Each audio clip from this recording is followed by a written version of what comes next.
Hi, what's the targeted growth for your business this year, and how confident are you of achieving it? Do you know how many leads you need to gather each week and the rate at which you have to convert them through each step of the funnel to ensure that you hit the revenue targets you've set? Do you have enough? As we asked businesses these questions, their confidence varied. However, what was common was that they did not have the reliable data, measurement or repeatable process to enable them to provide accurate revenue forecasts or speak with confidence about the future. We did some research, and over the next few minutes I want to explain how some incremental improvements in your revenue creation process could drive significant growth and unlock substantial value that your business may be missing out on. Let me introduce you to Polly. Polly owns a business called EDOT.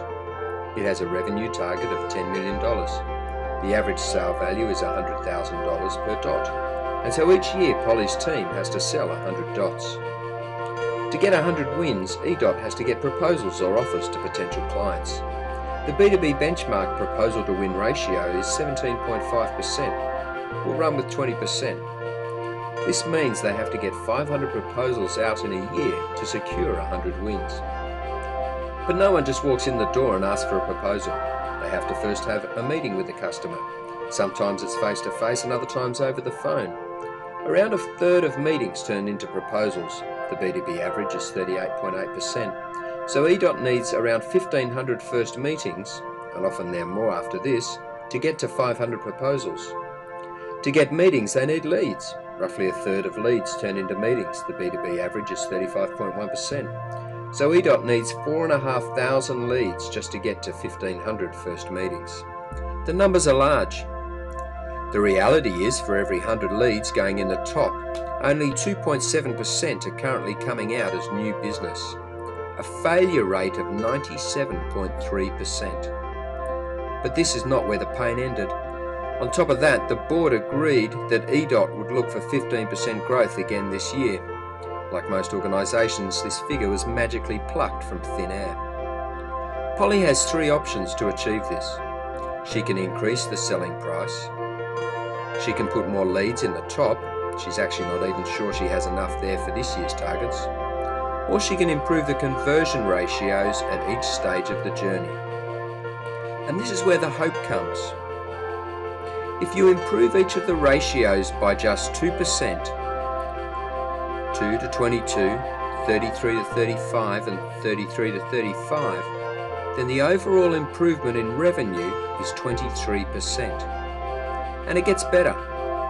If we look at some basic financials, we know there's going to be a cost of selling the goods and overheads, leaving us with, in this example, an EBITDA figure of $500,000. Assuming a simple valuation multiple of 4 times EBITDA, the business is worth $2 million.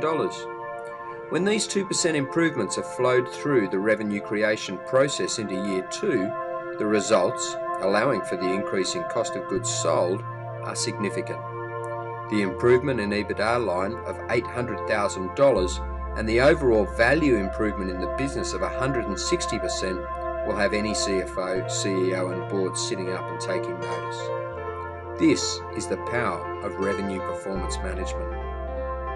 Many organisations have great process, measurement and accountability around their core business, but do not have the same rigour around their revenue creation, their sales and marketing functions.